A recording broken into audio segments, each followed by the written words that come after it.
through some valleys and desert, believing that I'd get lost. I stood at the foot of what felt like Mount Everest, knowing I had the strength for the climb. 'Cause through every trial, each test and temptation, one thing is sure every time. Over and over, again and again, God is faithful. Over and over, again and again, through it all, He's made me able to stand and survive, to come through alive, and it sure looked like I couldn't win. But Jesus is with me, so I'll claim the victory over and over again.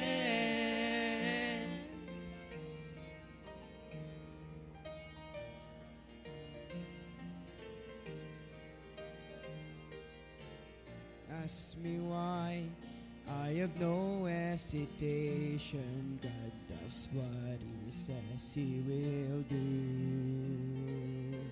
Well, I'll simply say every battle has taught me there's nothing He won't help me through.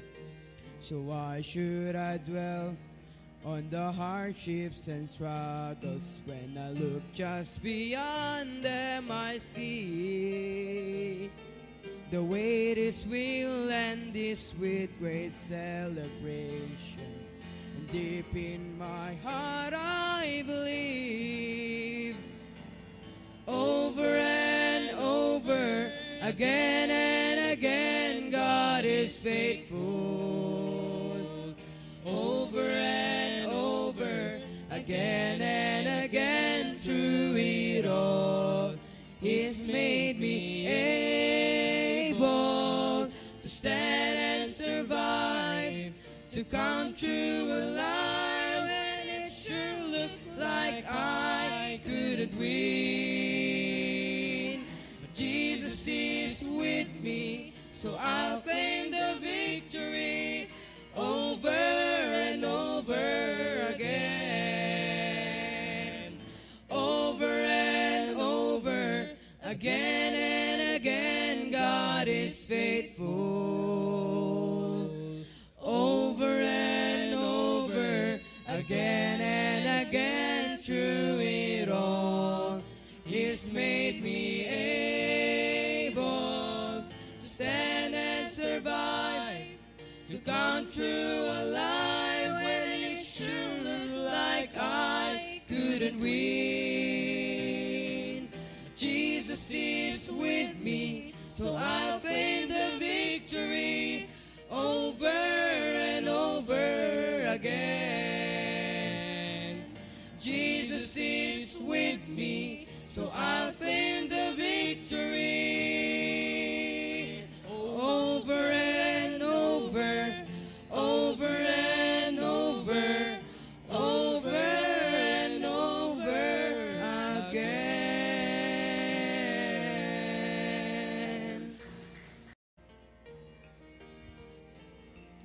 Yes.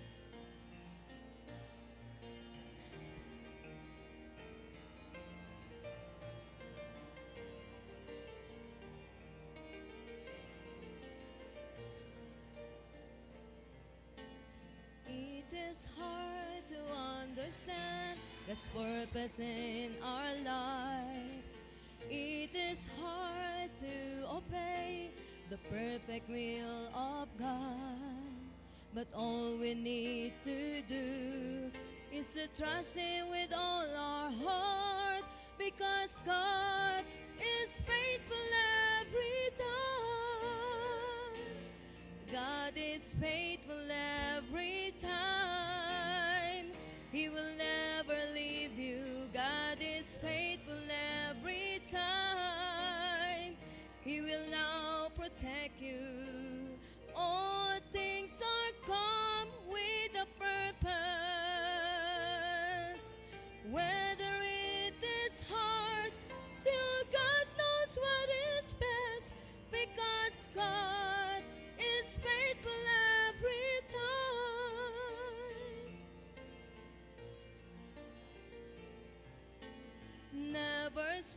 to run the race that God has set before us. Do your best to reach your goal, and God will take the rest. Lay aside your burden at His feet, because God is faithful every time. God is faithful every time. He will never leave you. God is faithful every time. He will now protect you. All things are come with a purpose. Whether it is hard, still God knows what is best, because God is faithful every time. Whether it is hard, still God knows what is best, because God is faithful every time. God is faithful every time.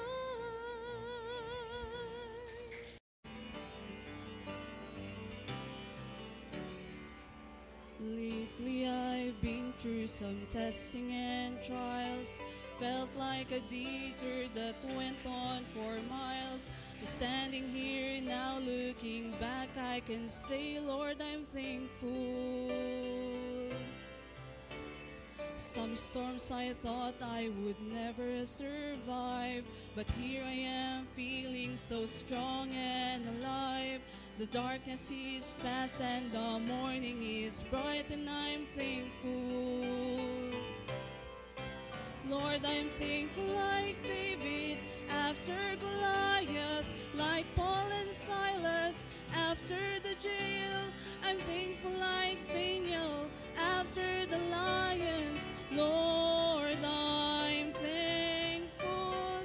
Thankful like Noah back on dry ground. Thankful like Lazarus finally on wood. Every beat of my heart wants to pound. I'm thankful, Lord, I'm thankful.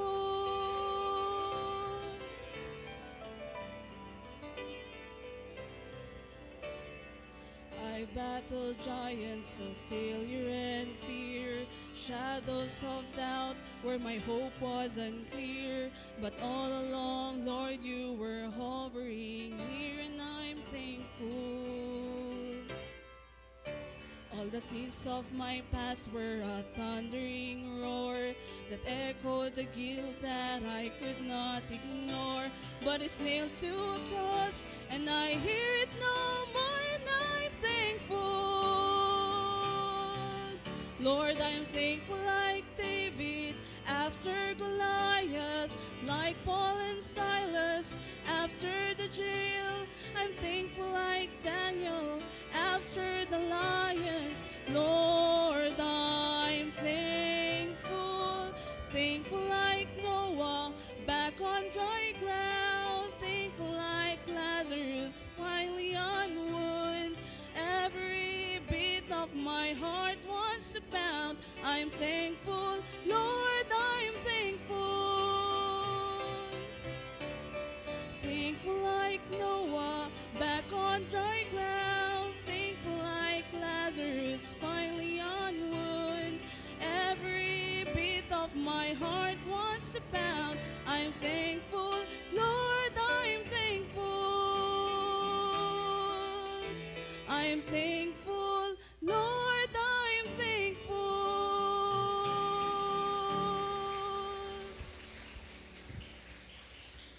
Amen. All right. Good songs we heard. Amen.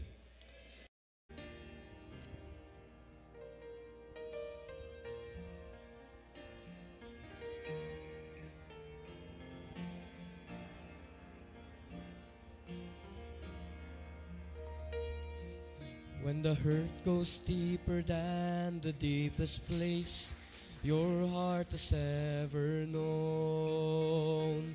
When you're standing in your darkest trial and it seems you're standing all alone. When the tears fall down like bitter rain, and you're wondering if the sun will shine again. In the midst of disappointment, look around, you'll find a faithful friend. He's walked through my darkest valley, shining light upon the lily by the way. He has picked me up and held me when I thought I could not face another day. And when my heart had stopped its singing and my mind was simply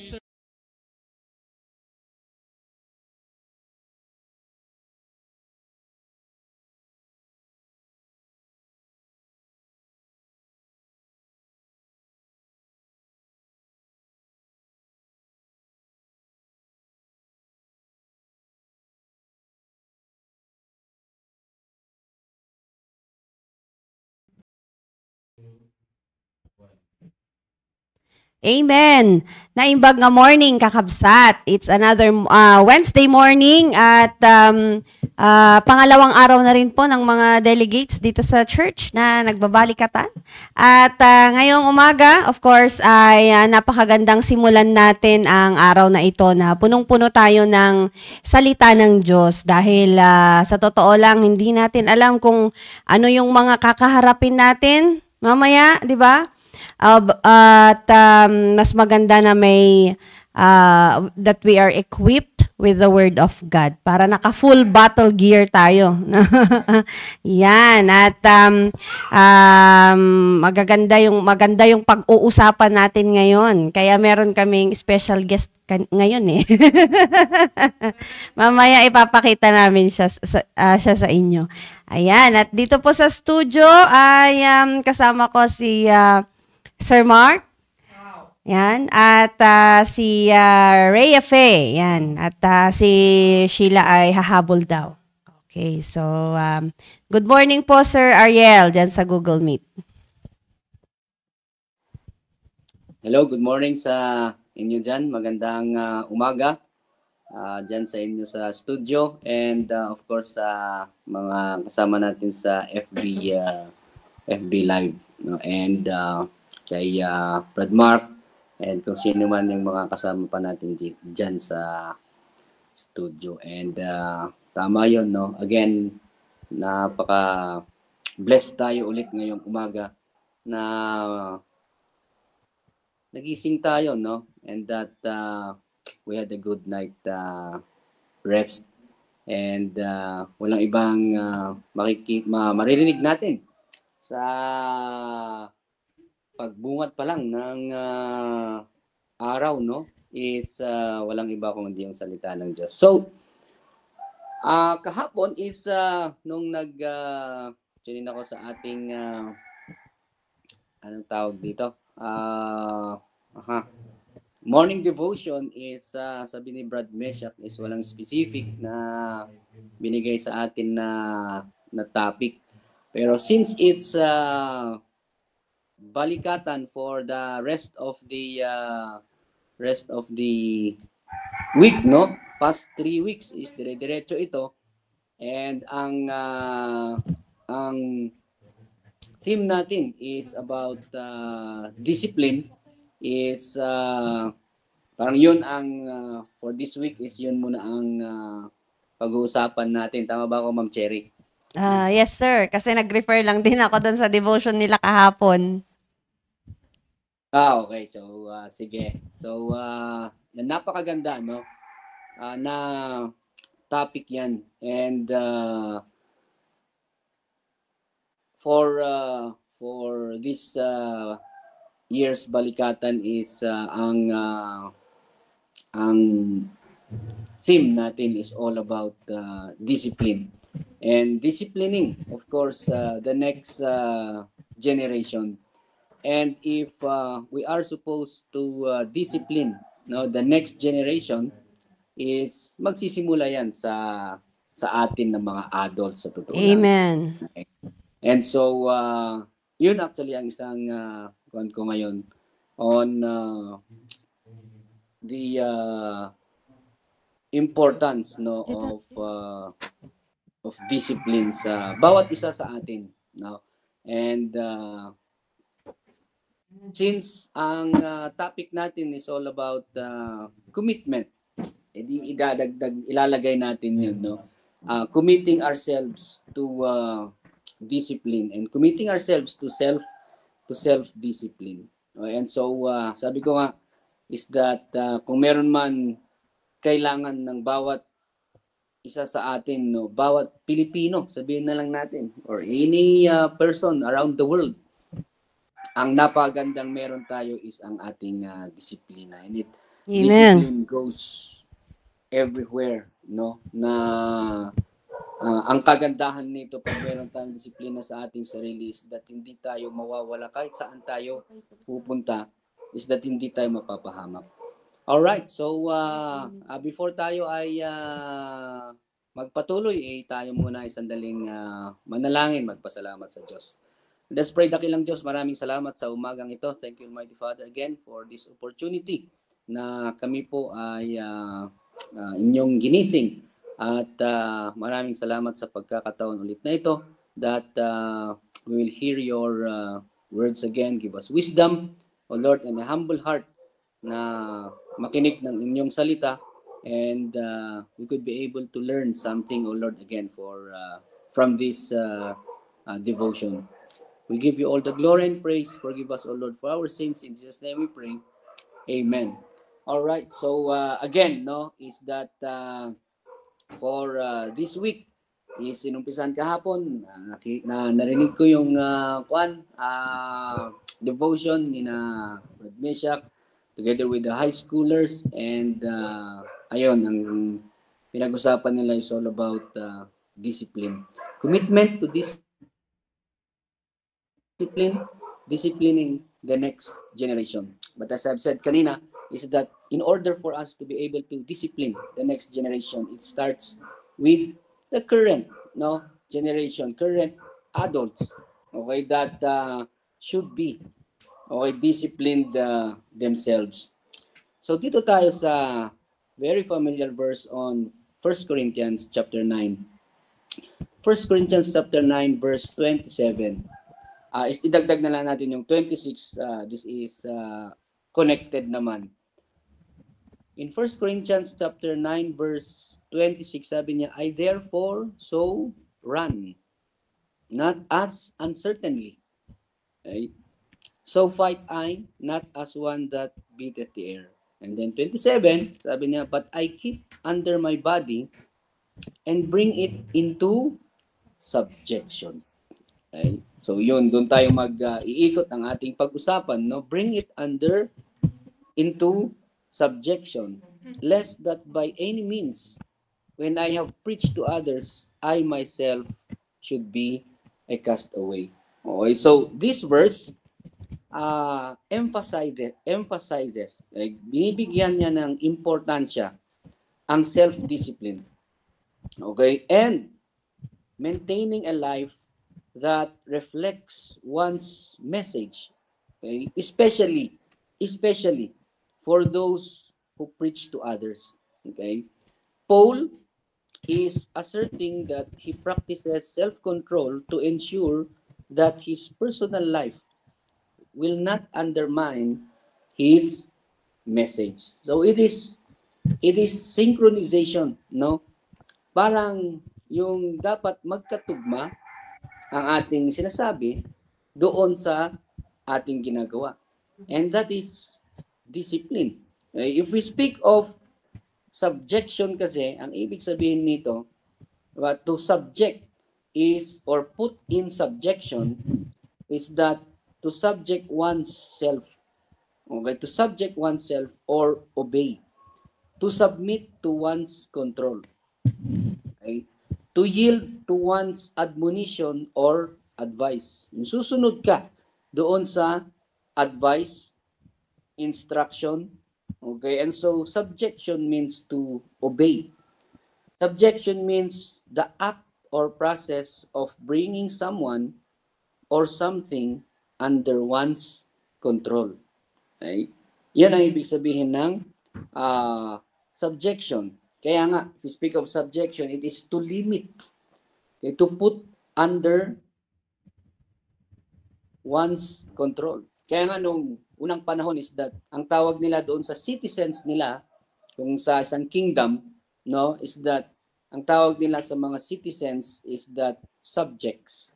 Okay? Because these persons are under the subjection of the king.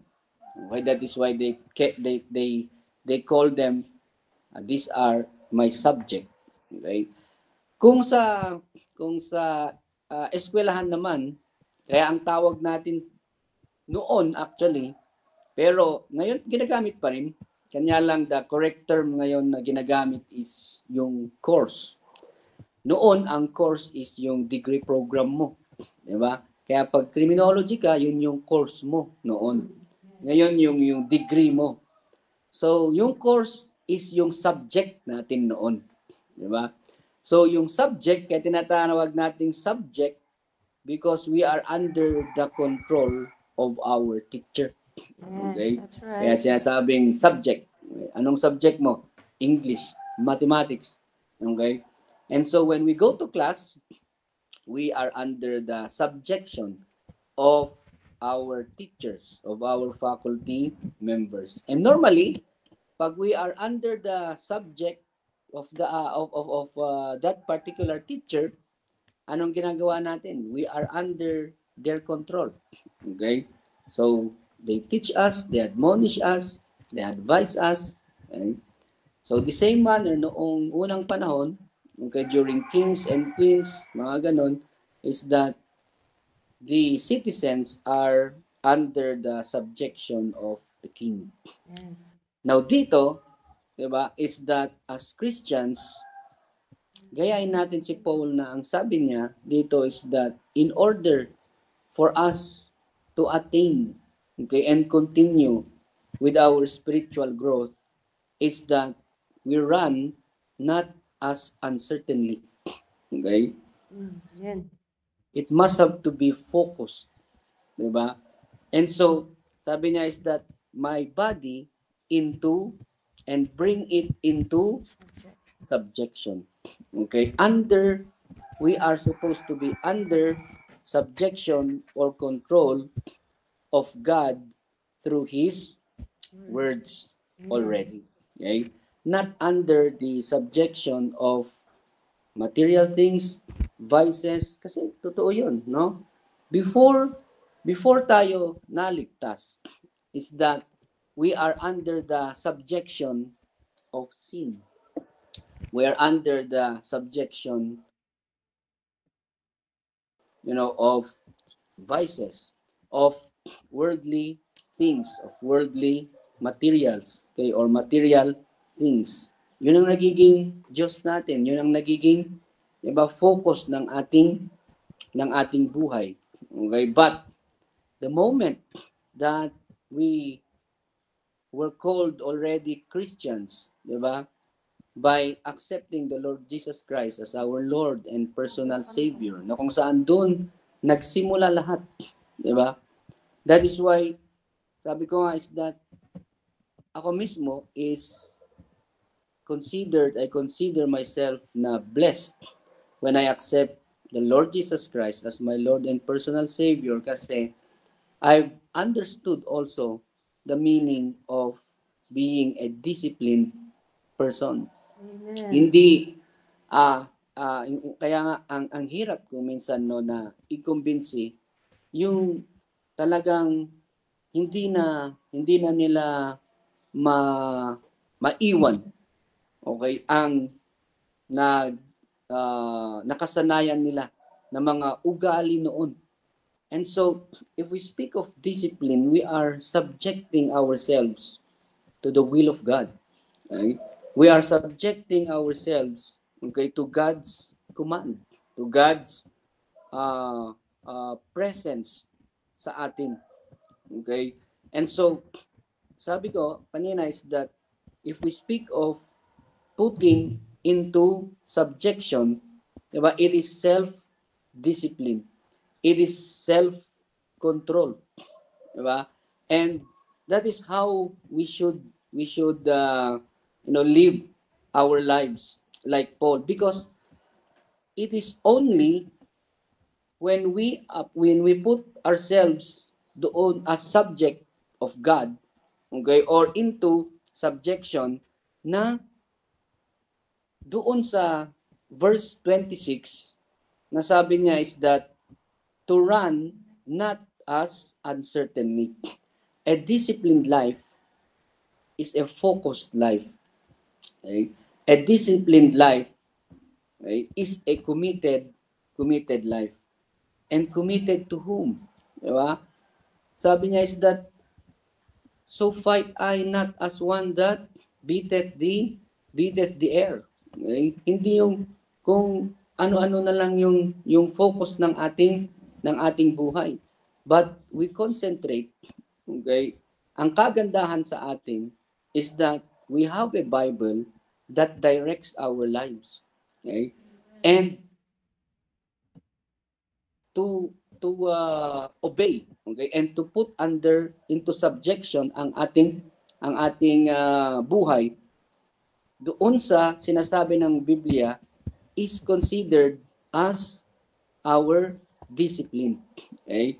And so sa mga sabi ko dito, 'di ba, sabi ng binasa natin is that bakit kailangan? Okay, binigay sa atin ni Paul na why is it that we should bring our body into subjection? Kasi sabi niya, lest that by any means, okay, when I have preached to others, I myself should be a castaway. Okay? Right. Sinong maniniwala? Castaway is reject. Okay? Rejected tayo. Hindi tayo paniniwalaan.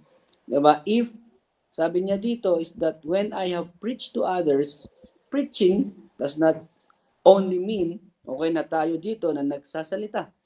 It is not only that when we speak, okay, words, but also, diba, through our actions. Marami sa atin nga sinasabi natin, and naniniwala tayo, diba, that action speaks louder than words. Okay? Hindi mo kailangan sabihin. Okay? But you can just show it, 'di ba? And then sa principles ng pagtuturo is that people or children learn more on what they see, or rather on what they hear. Okay? And they learn more on when they do it. Okay? Rather than when they will just listen and they will just hear it. Pero mas natututo ang mga bata if they do it and if they see it, diba? Rather than hearing. And so sabi niya is that when I have preached to others, I myself should be a castaway. That no one, diba, will believe us, maniniwala sa atin if we do not practice, okay, kung ano yung mga tinuturo or hindi natin pinaktis ang self-discipline. And then, lastly, is that true discipline is doing what is right and appropriate even if no one is looking. And so this is between us and God already. Okay? And so true discipline is that when we do right things and we do appropriate things, okay, even if nobody is looking. And so that is one of the most difficult na katangian ng isang disiplinadong tao, no?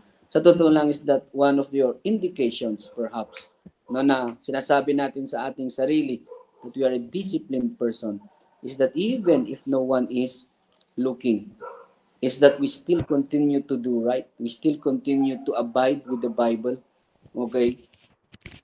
Kasi alam natin na we are not subjects of men, but we are subjects of God. Okay? We put under subjection ang ating sarili sa Panginoon natin. Okay? And not to any man. Okay? And so itong we do it because kung ang buhay natin is already grounded and founded in the Word of God. Is that even if if no one is looking at us, tumitingin sa atin na gagawin natin yung ipinapagawa ng ating Panginoon sa atin. Is that yung self-control natin is nandun pa rin. Alam niyo yan yung kung minsan nga is that diba, meron tayong naririnig na yung mga some religion na hindi kumakain ng ganito. Okay? Yes. And then kung walang nakakita, kakain sila. Nung high school kami is that meron kaming kilala na anong tawag dito? Ay nako. Nasa taas natin, INC. And sabi namin, di ba hindi kayo kayo ganyan. Di ba, wala naman kasama dito eh. Okay? So, sabi ko, nako, ano ba yan? Parang joke lang pala yung mga ganyan, no? Kasi, sa totoo lang is that hindi naman yung mga kasama mo ang titingin sa'yo if talagang naniniwala ka na meron tayong Diyos, di ba? And it is God. Kaya sabi ko kanina is that it is between you and God already. Okay? And so, that is where you will see, no? Yung talagang self-control mo, yung self-discipline mo, no? That even if no one is looking at us, is that we still continue to adhere, okay, to the Word of God. Okay? We still continue to abide doon sa kung ano yung sinasabi ng Panginoon sa atin.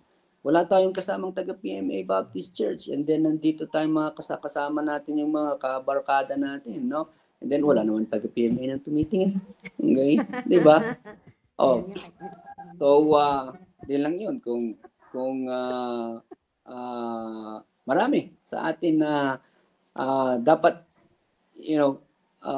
doon makikita yung talagang disiplina ng isang tao. And so sabi ko nga, is that papasalamat tayo, no, that in our church is that ito yung mga standards of discipline na dapat meron tayo. Okay? And so that we could be able to run with certainty. Okay? Not as uncertainly. Diba? Ano, papasalamat sa totoo lang because even sa ang tawag dito, demand. Sabi ko nga, palagi yung sinasabi, demand of work, demand ng trabaho. Diba? Ayaw ko din naman na parang as member of PMA Baptist Church that maging liability ako, no? Sa workplace namin, ako yung problema ng yan naman ang ayaw ko doon. Kaya, ang kagandahan is that every day we have like this, every day my devotion, every day, and then there are opportunities para sa atin, in order for us to be able to contribute, in order for us to have accept some ministries dyan sa church natin. And it helps a lot doon sa ito nga sinasabi na for us not to run with uncertain, we are not running uncertainly. Okay? And so it's these are opportunities in order for us not just to beat the air, okay? But have a focused and disciplined life. Amen. Right? And then sabi ka kanina is that because we preach to others also. Okay? Not only that tayo ay sa mga, for example, sa mga ladies natin, no, na hindi man talaga kayo tumatayo sa pulpit to preach. Okay? Like men and preachers do, 'di ba? But through your actions, okay, is that ang family is grounded, okay, on the relationship ng mag-asawa. And so the women, okay, plays a significant role in nurturing the family. Okay? And so it does not mean na yung sasabi dito that if we preach to others is that it is only those that are tumatayo, no? But even yung actions natin is ginagaya, 'di ba, ng mga next generation. So sabi ko is that it starts with us, okay, that they are looking at. Okay. So anong basis nila ng disiplina? Diba? Anong basis and foundation nila to be a disciplined next generation if the current generation do not show what godly discipline is? So what will they follow? Diba? If there is no path. Okay? All right. So I hope that yung short sharing natin is meron ulit tayong tutunan, no? For this morning, and alam ko is maidadagdag ang ating mga kasama doon sa studio at mukhang marami yata kayo dyan. Sige, Ma'am Cherry. Thank you, sir, sa introduction na yan. At nakakatuwa na sabi ko nga, yung mga sinasabi ni Sir Ariel, parang ganun din yung mga, yung mga sasabihin ko na. Pero totoo yun, na pagka totoong disiplinado tayo, ang real talaga na testing niyan, kung totoo na meron nang naitanim sa atin, is kung nag-iisa na lang tayo. Kasi usually, madali lang kung lahat ginagawa di ba? Lahat nagbabasa ng Biblia. Open your Bible in the book of ganyan. Sige, sabay ka naman. Sabihin, magsoul winning tayo. Lahat, nasa pwede magsoul winning. Lahat ay nakapalda. Pwedeng nakapalda lahat. Pero, ang totoong test talaga, lahat ng mga, meron ka ng discipline, makikita mo talaga kung totoo na yan pagka ikaw na lang nag-iisa and yet ginagawa mo pa rin, 'di ba? So ayun. Kaya nga tayo dapat magkaroon ng totoong discipline para whether may kasama ka, wala kang kasama, nag-iisa ka, alam mo na lahat 'yan ay meron kang Diyos na nakatingin sa'yo. Kahit nasa ilalim ka ng lamesa, nasa kadiliman ka, nakikita ka ng Panginoon. So, thank you ulit, Sir Ariel. At ito na nga yung aming mga kasama.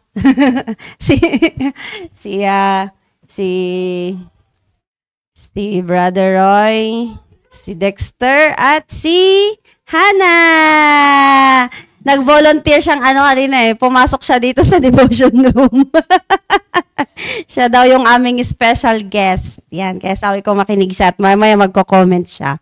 Ayan, so, sa ating pinag-uusapan, patungkol sa discipline, kasi nga ngayon po ay balikatan 2025 dito sa church at tinuturo talaga discipline. So kahapon ay may kaunting orientation na ginagawa si Meshach. So yun nga yung sinasabi niya.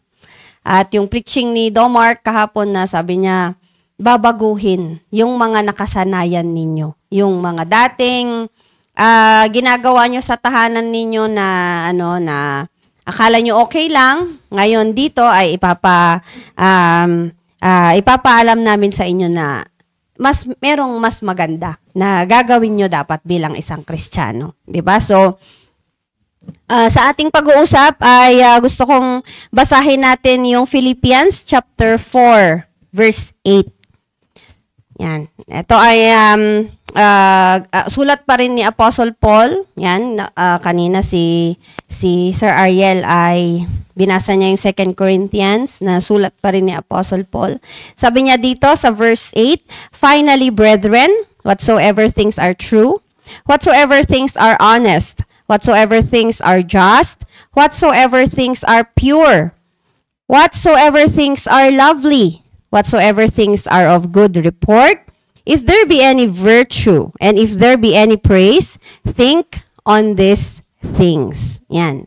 So, ito pong verse na ito, naniniwala ako na ito yung ultimate goal ng ating discipline. Diba? So, ang pag-uusapan natin ngayon, paano nga ma-achieve yung ganitong virtue. Yung, sabi nga dito if there be any praise, think on these things. Kaya nga, ako mismo nung nabasa ko ito, nung bago pala akong Kristiyano, sabi ko, pwede kayong magkaroon ng isang tao ng lahat yan, sa isang katauhan lang. Di ba? Kasi parang parang, ang hirap na merong kalahat nito. Di ba? Kaya nga ngayon, meron tayong discipline because babaguhin natin lahat. Alam nyo yung mga pumapasok sa kasundaluhan, hindi rin sila agad-agad mula nung pinanganak, alam na nila yan. Kaya nga sila papasok by training na sinasabi para tanggalin yung mga nakasanayan at palitan ng pangsundalong attitude. Diba? Ganun po yun. And thank you, Sir Ariel, kasi alam nyo ngayon ko lang na-realize yun. Yung sinasabi niya kanina na kaya subject ang tawag natin doon because we are under the control of our teacher. Sabi ko, okay, yun pala yun. Kasi parang naalala ko, ba't kaya subject ang tawag sa mga subjects namin? Natanong ko rin yan, I think I was high school or elementary. Sabi ko, bakit kaya subject? Ngayon nasagot. Ayan, so, di ba, kaya tayo papasok sa isang training ay we will let ourselves be under the control of our authorities, di ba? So, bakit? Bakit ka magpapatrain? Para paglabas mo dyan sa training na yan, may disiplina ka. Mayroon kang natutunan na discipline. Diba? So, ganun yon. And, sabi ko nga, itong Philippians chapter 4 verse 8 should be the ultimate goal of any training na meron tayo, especially na tayo ay mga Kristiyano. Kaya nga, ito, alam ko, hindi madali na may mga ganito tayong programa, balikatan doon sa Tarlac, balikatan ulit dito. May mga nasuspend tayo, resources, time, lahat. Maraming napupuyat, ganyan. Pero, bakit natin ginagawa ito? For the next generation. Kasi nga, ganun natin gustong i-focus yung pagdidisiplina. Kasi nga, iba na talaga ang buhay sa labas. Iba na ang buhay ng mga kabataan. And kung wala silang ganitong discipline, napakahirap po. Kasi kahapon pa nga lang chop suey pa lang yung ulam, sir. Ang sarap ng chop suey. Para kang nasa Chinese restaurant. Pero may mga umiiyak. Nako, sabi ko, wala pang ampalaya yan. So, ayun, kailangan nating magkaroon ng disiplina. So, yung importance ng biblical discipline for our next generation ay napakagandang ito yung ma-achieve. Bakit? Kasi nga, if we are going to discipline or to train, this will help Christian cultivate deeper relationship with God. Yun yung talagang hindi ka pwedeng magkaroon ng honesty, hindi ka pwedeng magkaroon ng purity, ng truth, ng pagiging just kung hindi deep yung relationship mo sa Panginoon. Or else, lahat yan, skin deep lang. Ibig sabihin ay parang pakitang tao lang, ganun, di ba? Kaya nga yung sinasabi ni Sir Ariel kanina, pag nag-iisa ka na lang ba, ginagawa mo pa rin ba? Di ba? Kaya nga lahat yun parang magkakakonekta lang lahat yan. So, kung ikaw ay totoong, sabi ni Sir Ariel kanina, a disciplined life is a committed life. Diba?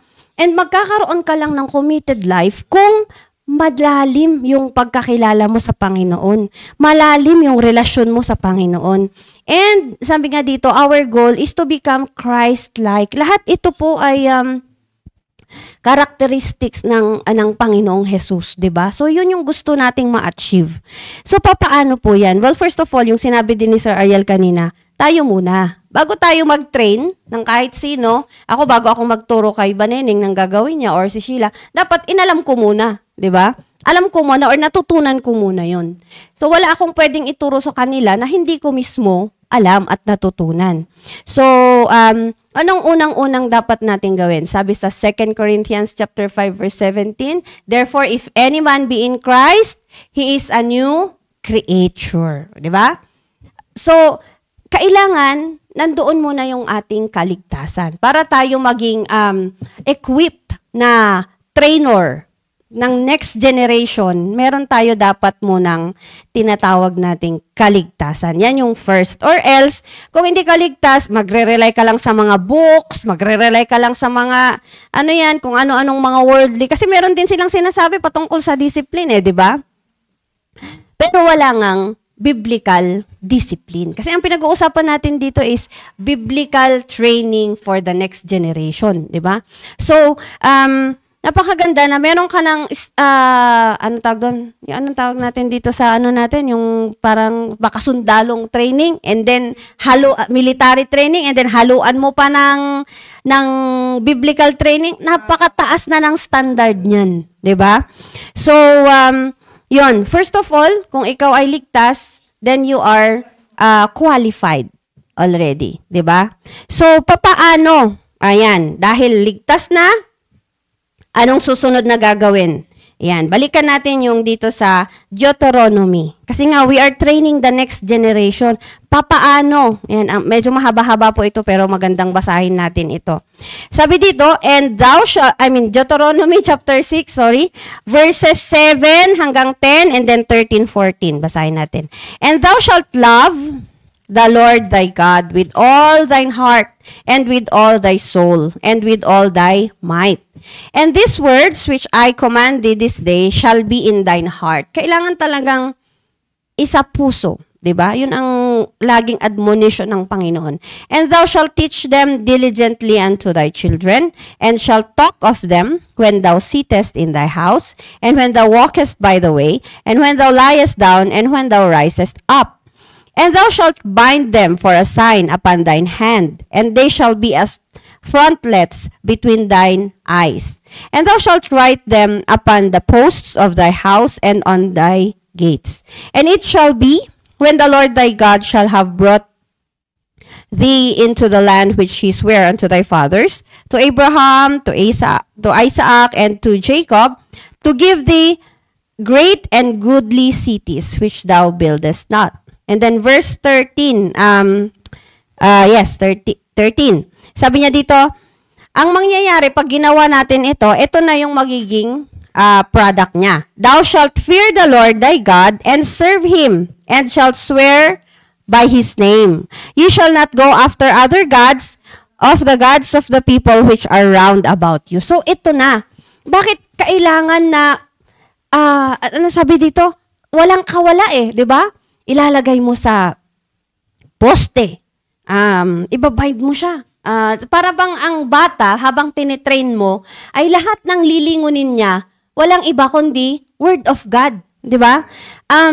Pagkagising niya ng umaga, kinakausap mo na siya patungkol sa Word of God. Naglalakad kayo, kinakausap mo siya patungkol sa Word of God. Kumakain kayo, Word of God pa rin yung topic ninyo. Hanggang sa matutulog na lang uli kayo, Word of God. Lilingon siya sa poste, Word of God. Titignan niya yung kamay niya, Word of God. 'Di ba?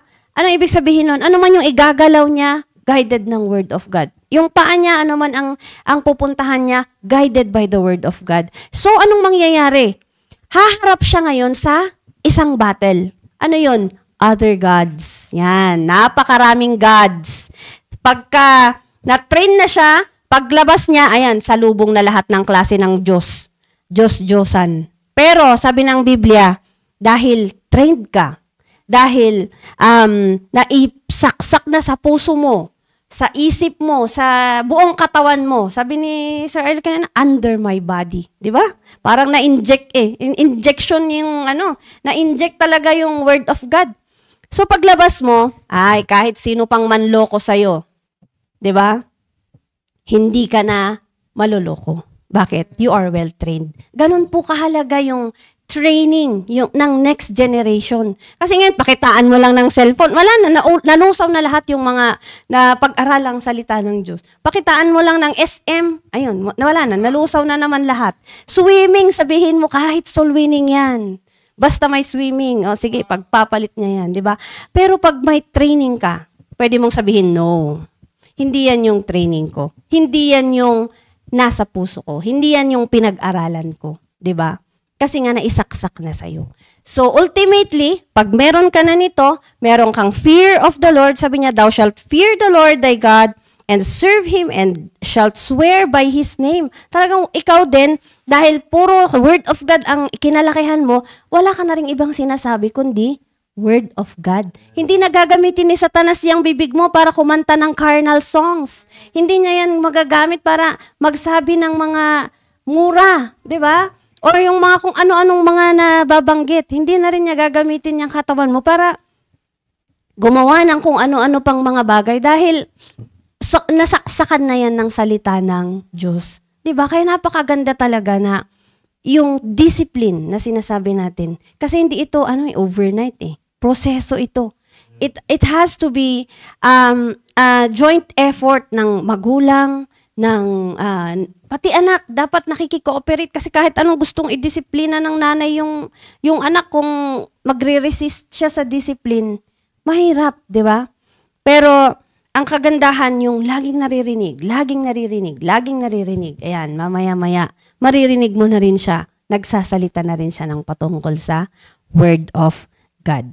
Di ba? Kaya nga, doon sa Ephesians chapter 6 verse 4, sabi ng Biblia, Fathers, provoke not your children to wrath, but bring them up in the nurture and admonition of the Lord. Yun na mismo yung sinasabi dito sa Deuteronomy, na anong gagawin mo? Paggising, pag naglalakad, nakaupo kayo, nagbe-breakfast kayo, kumakain kayo, nagkukwentuhan kayo patungkol sa Diyos. 'Di ba? Hanggang matutulog na lang kayo, Diyos pa rin yung pinag-uusapan. So that is how we achieve yung nasa Philippians chapter 4 verse 8 na sabi nga, if there be any virtue, if there be any praise, think on these things. Magkakaroon lamang tayo ng ganyan kung yung discipline natin ay rigid. Ano ibig sabihin nun? Yung talagang hindi natin hinahayaan na may butas, no? Kailangan talagang puro yung discipline natin. At mangyayari lamang yan kung magsasubmit tayo. We will bring ourselves unto subjection. Kagaya ng sinabi ni Sir Ariel kanina. So, yun lang po, sir. Maraming salamat po. Amen, amen. Thank you, Ma'am Cherry. No? And, ayan, sa tito lang, ayan, isang, ang gandang i-goal, no, natin. Yung mga in-enumerate doon sa, chapter 4 verse 8 dito sa Bible ko is 3-star yun eh. Nakalagay dito eh. True, whatsoever things are honest. Diba? Whatsoever things are just, whatsoever things are pure, things are lovely, which are of good report. Kung merong any virtue, diba? Ito yung napagandang isipin natin. Okay? At i-goal natin. Sabi niya, if there be any virtue, and if there be any praise, think on these things. Okay? Yun lang ang napagandang parang laman ng isip natin in order for us na meron tayong goal, okay, in our life. And we can do that and achieve that sa disiplina natin. Okay? Sabi ko nga sa disiplina na Bible discipline, okay, is that doon natin personally doon ko na nakita yung like noon is maraming trainings ng ROTC namin, interns namin, nung kami pa, ng estudyante. Kanya lang, nandun pa rin yung bisyo. Sabi nga, nasaan yung disiplina? Diba? Doon. Okay, kung kahit na lahat ng training ng Scout Ranger, SAF, SF, Komando, lahat na. Kung ano-ano. SWAT, sa inyo lahat. Kanya lang wala pa rin yung Bible na discipline, no? Sa totoo lang, wala pa rin eh. Okay? Wala pa rin. Parang may kulang pa rin sa disiplina natin. Okay? Kaya nga, nagtataka ako kung minsan kasi yung mga galing ng ganyang mga training or even those na graduate ng academy, whether that's PMA, PNPA, parang, bakit kaya di yung pinakamagandang ituro is yung biblical discipline na iwasan yung, di ko alam, iniiwasan ba yung, ano ba tinuturo sa mga, anong tawag dito? Values, no? Na number 1 is sabihin na iwasan nyo ang alak. Okay? Iwasan nyo ang bisyo. Kasi yan yung nagpapahamak sa mga kadete, sa mga graduate, di ba? Oo. Pero, hindi eh. Pagka nagkakasama lahat, kung 10 sila, buti kung may isa na hindi nagbibisyo doon. Okay? Hindi ko lang bakit di nila tinuturo. Di ba? Oo. Anyway, we still continue to pray no, that hindi nagiging norms yung mga ganun sa ating mga future leaders ng armed forces and law enforcement. Alright, so may oras pa naman tayo. So pakinggan natin yung mga kasama mo dyan, Ma'am Cherry. Amen, sir. Ayan, unahin natin si Sheila.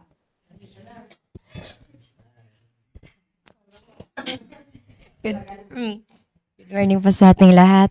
Ang sa akin naman po is, ang natutunan ko po is about sa pagdiscipline is, dapat po, sabi nga ni Ma'am Sherry, kapag totoo po tayong disiplinado is, makikita po sa atin na kahit mag-isa po tayo is,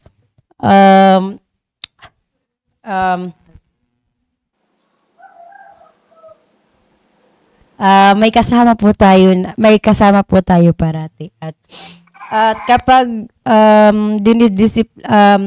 at dito po din sa balikatan po is ang natutunan ko po talaga is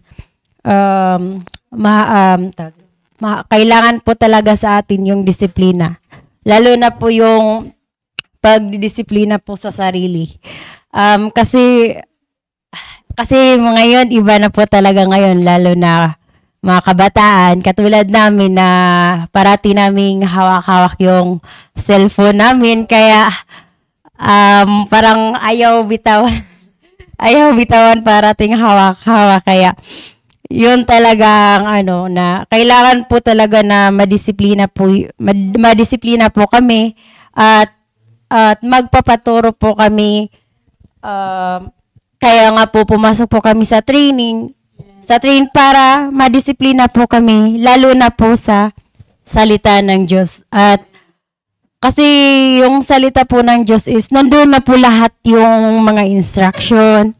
Nandun na po kasi lahat eh. Kaya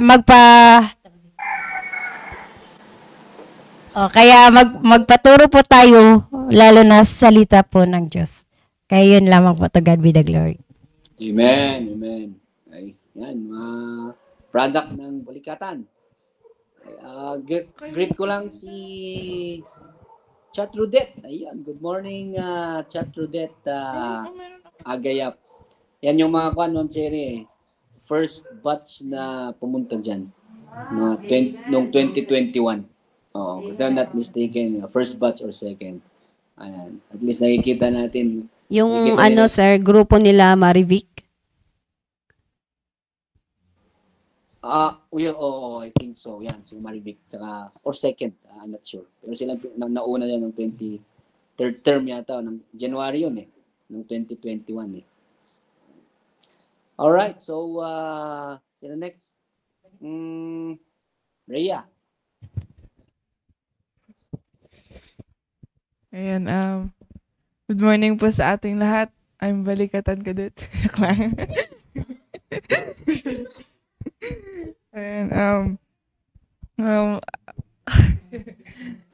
first week of June po ay naging naging blessing po sa akin at ito po yung unang Wednesday na nakapakinig ng college devotion. At bagong topic din po na kung saan ay napakaganda ng mga sinabi po ni Sir Ariel at Ma'am Cherry na kung saan andun po yung about sa discipline for the next generation. At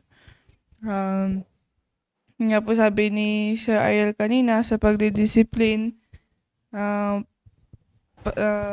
in subjecting ourselves to the will of God, na kung saan andun po yung kalooban ng Panginoon. At sabi niya din po na mas natututo tayo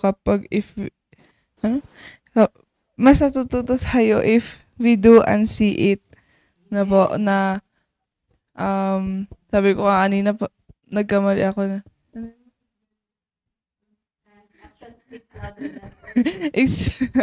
action speaks louder than voice ang sabi ko kanina.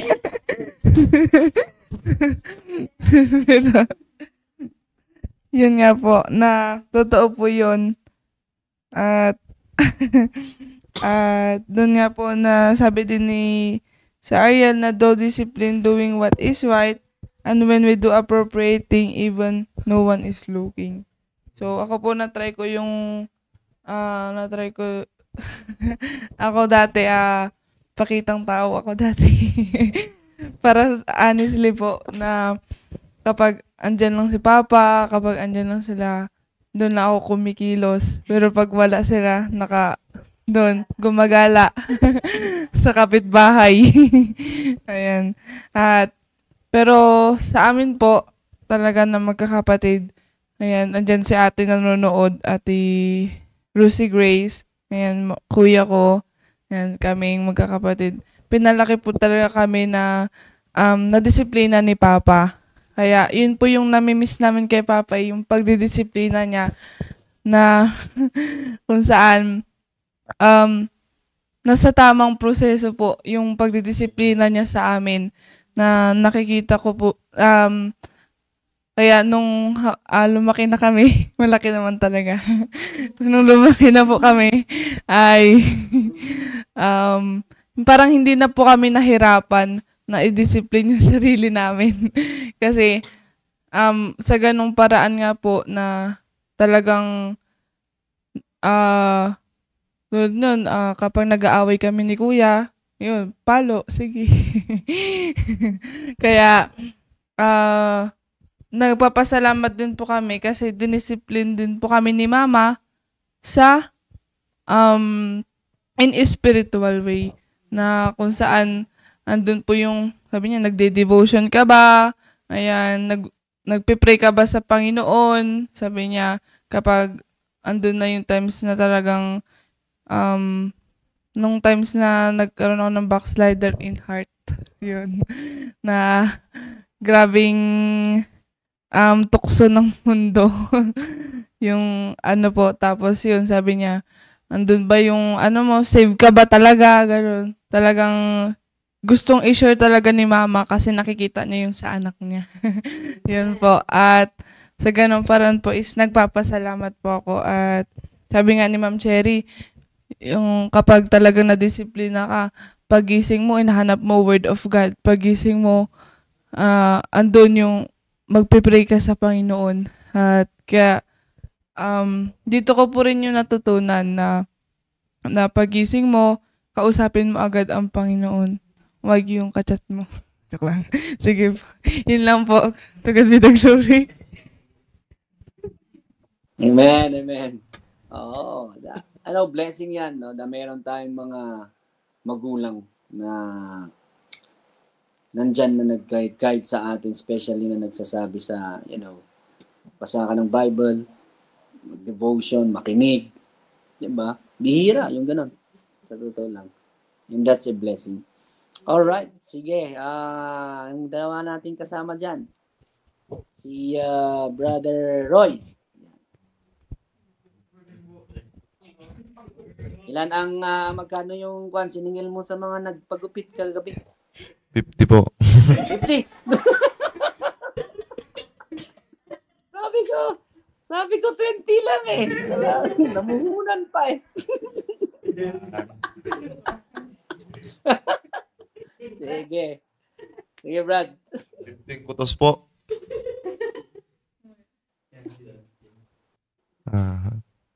Yung akin po is, good morning po sa ating lahat. Yung akin po is,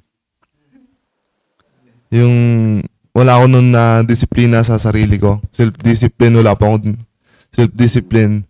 Kaya, yung sabi ni Sir Ariel, na kung wala kang self-discipline sa sarili mo is, mapupunta ka sa bisyo. Yung akin is, napunta ako sa bisyo na wala ako lagi sa bahay tuwing gabi. Na nasa barkada, nasa inuman, nasa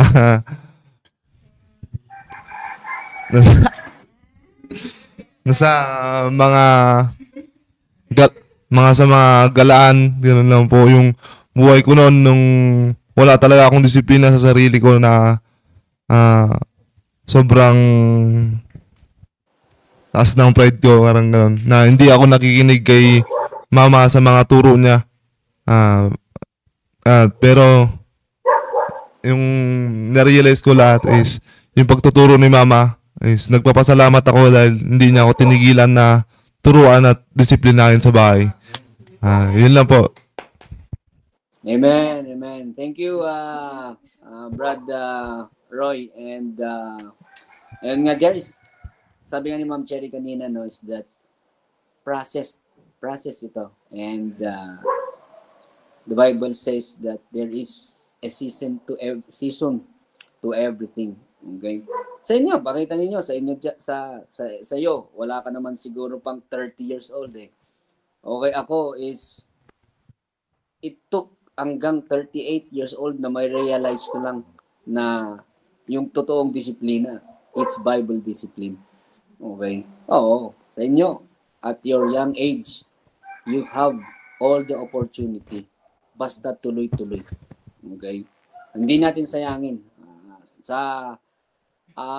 Nakakalungkot. Marami din yung mga nagsimula ng maayos when they were young. And then nung tumanda ng paurong. Okay? Oo. Okay. Pero sa inyo, praying that tuloy-tuloy yung pagbago ng salita ng Diyos sa ating buhay. Okay, si Dexter? Okay, Brother Dexter. So, good morning po sa ating lahat. Yung natutunan ko po doon sa balikatan, hindi po yung training po na pang sundalo. Yung natutunan ko po doon is disiplina lalo po sa mga preaching na pakinggan po namin. Amen. Pagdating po namin dito, halos hindi ka po mahawakan yung cellphone ko. Yung narinig ko po yung preaching na yon.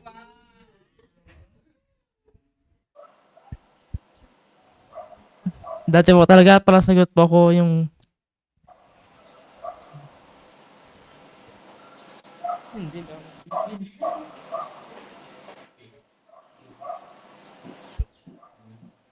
Amen.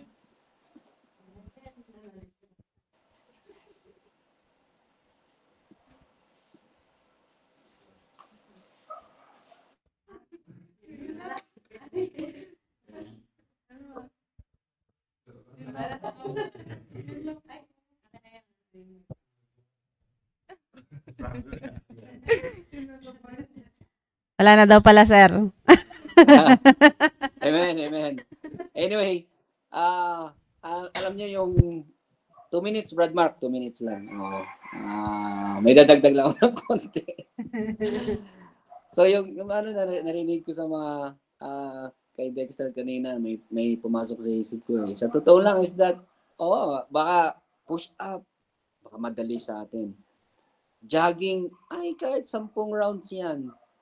Sa oval. Basketball, ay kahit magdamag. Okay? Pero, pag pinakinggan na natin yung salita ng Diyos, and then, bitawan lang yung cellphone ng 1 minuto, 'di ba? 1 minuto lang yun compared sa 10 push-up yan. Yes. Ay, 100 na push-up, 1 minuto lang, ay parang nanginginig na yung kamay. 'Di ba? Ngangati. Oh. Sasabihin na mag-necktie kayo. Sasabihin na mag-ayos kayo ng damit. Sasabihin na maghugas. Sasabihin na maglaba.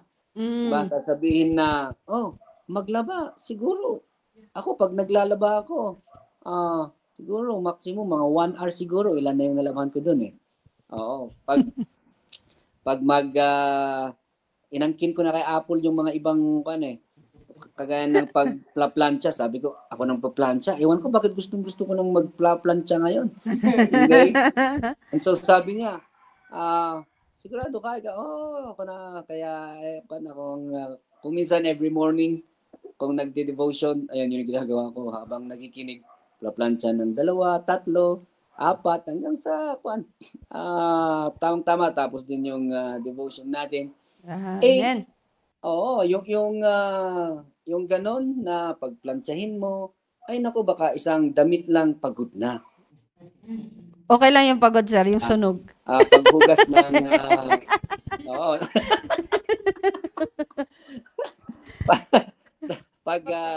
anong tawag dito? Pag laba, mga ganon. Siguro, 1 damit lang, 2 damit lang, napagod. Pero, push-up, ay, walang kapaguran. Basketball, walang kapaguran yan. Cellphone, magdamag. Diba? Tama.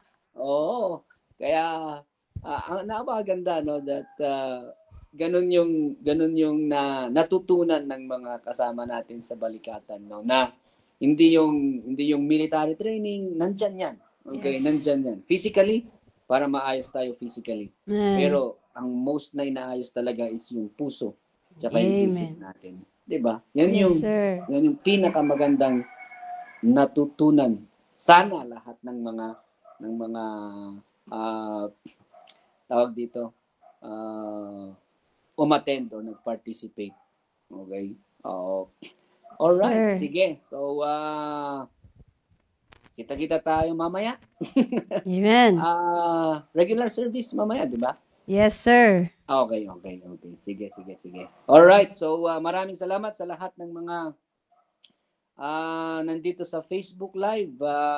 Yan nga, nakita ko si Chat Rodette. Okay, kumusta? Good morning. Chat Rodette, good morning sa inyo and continue to tune in sa nandito lang ang devotion every day. Ayan. Nakita ko din si Sir Hensi. Ayan, Sir Hensi, good morning. Amen. Si Ma'am ayan, si nanay ni Rhea. Si Ma'am Agapita. Ayan. Si Ma'am Myra. Ma'am Heidi. Ma'am Grace. Ma'am Lina. And then lahat ng mga interns na nandito. Amen. Magandang umaga sa inyo. Sorry, natakpan na yung mga nasa taas. Alright. So, good morning sa inyo dyan. And tayo ay magwakas sa panalangin. Let us pray. Dakila naming Diyos, maraming salamat sa umagang ito.